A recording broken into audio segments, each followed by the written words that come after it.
What's up guys, in this week's episode we're going to be making your Fallout 4 the most realistic game it can be. So unfortunately you won't be seeing any crazy sci-fi weapons in this episode. Today we're just focusing on lore friendly mods to make your game as polished as possible. And the first thing we're going to be fixing is that apparently everyone in the wasteland is left-handed. Don't believe me? Look at all the hunting rifles, they're left-handed. But we're going to be fixing that with the mod right-handed hunting rifle. Now when rechambering a new bullet, your character will actually use their right hand to do this, not their left hand. This is something that didn't really bother me until I found out, but after I did, I just had to install this mod. Now in making all hunting rifles right-handed, the mod author has had to make brand new animations for rechambering ammo and for reloading. Now these are the animations for your standard hunting rifle, animations that we've all seen a million times.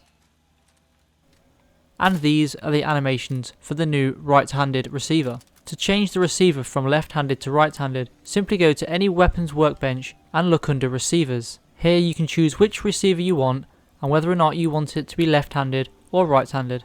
You will also need to change the stock, otherwise the bolt will clip through the side of the weapon. After installing this mod, you're going to be asked if you want the right-handed receiver to replace the left-handed receiver or to have both. From my experience, choosing the former will make all hunting rifles that you find right-handed, whereas choosing the latter will still have all hunting rifles spawn as left-handed, but with the option to be made into right-handed. Right, now we've made your hunting rifles more realistic, it's time to make the magazines inside of them more realistic. And to do this, we're going to be using the mod Visual Reload. Now every time you reload your gun, you will actually drop a magazine corresponding to the magazine that you're using in your weapon. This will work with all vanilla weapons and with all DLC weapons. Unfortunately though, this will not work with modded weapons unless you can find a patch for it. Fortunately, such a patch does exist and supports a very wide variety of weapon mods. I'll leave a link to it down below. Okay, we've made some of your guns more realistic and we've made the magazines coming out of them more realistic. So what's next? Well, what's next is shell rain. This is going to make the ammo casings coming out of your gun last longer than the standard 5 seconds. Nothing makes me feel more immersed in Fallout 4 than when a firefight ends and I can see all of the dead bodies, ammo casings and magazines on the floor. Call me sadistic, but it just adds so much more realism to the fight. Now I know what you're thinking. What if one day I get tired of Marcy's negative attitude and decide to unload all of my ammo into her face? Sure, let me just stop what I'm doing to talk to you. I'm being sarcastic. Leave me alone. Surely having all of these entities loaded in my game is going to affect my frame rate, but it seems that the mod author has already thought of this and limited us to a maximum of 100 shells. As much as I'd like to see a million shell casings on the floor, I really don't think my graphics card wants to see that. But at least we can set the lifespan of the shells to be longer than the standard 5 seconds. That way we haven't got to watch them disappear into the nether and ruin our immersion. Personally, I like to set this to 2 minutes. After that, you're definitely going to be gone, so having them disappear is really not going to be an issue. Now with the last few mods, there's been a bit of a pattern. We've been focusing on making the weapons the most realistic we can, but there's more to Fallout than the weapons. Granted, the main reason why we do play is to shoot raiders. Or Marcy, whatever takes you fancy. But anyway, with this next mod, we're going to be changing up your chems and the way you use them, with the mod Animated Chems Redone. Now when you use a chem, it will actually look like you're using a chem, as opposed to the substance just magically appearing in your system. The animations are fantastic. If I'd have seen this and not known it was a mod, I genuinely would have thought that this was in vanilla Fallout 4. But what's really amazing is the first person animations.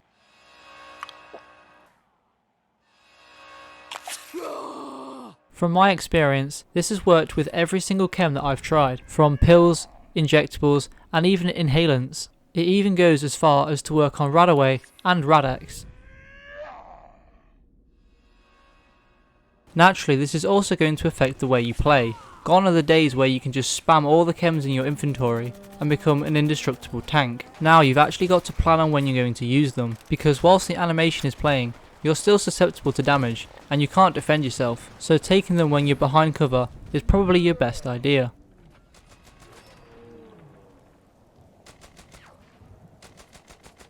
And of course, today's weapon mod is the service rifle. But wait, if this video is all about making the game as good as it can possibly be without going over the top, then how can we have a weapon mod? Well, that's simple. The service rifle is actually from Fallout New Vegas, and I don't think it's too unrealistic for the service rifle to make its way from the Mojave to Boston. So we are in fact adding a very lore-friendly weapon into the game with this mod. Standard versions of this weapon will start to appear in your game after level 10. Upon reaching level 25, you'll activate the mission Loot Pick and 6 Smoking Barrels. This is without a doubt the easiest way to get your hands on a unique version of the service rifle. And those uniques are the Accelerator, the All-American, Atom's Glory, Lovemaker, Patriot, and finally the Survivalist Rifle. If you've ever spent any amount of time playing Fallout 4, then you can probably figure out where some of these are just from these pictures. Unfortunately though, even if you go to one of these locations, if you're not level 25, the weapon's not going to be there. Anyway, after completing this mission, legendary variations of the service rifle will be able to appear in the leveled list. Now, in terms of customization for this weapon, you really have a lot of options. Firstly, the receiver has been changed to the new trigger mechanism. You then have the choice of 13 barrels and 10 stocks. Now, magazines are a bit more difficult. Your magazine options are determined by your lower receiver. Changing the lower receiver will affect what type of ammunition your weapon uses.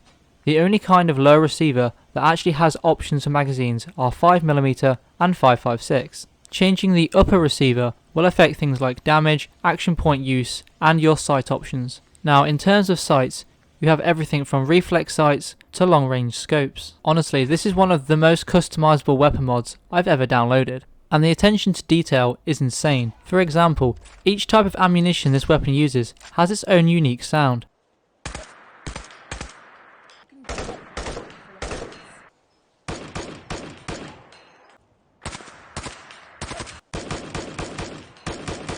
Anyway, that's pretty much going to wrap it up for this week's video. If you made it to this part of the video, I really appreciate it. And if you enjoyed it, don't forget to hit that subscribe button. And until next time, I'll see you all in the next video.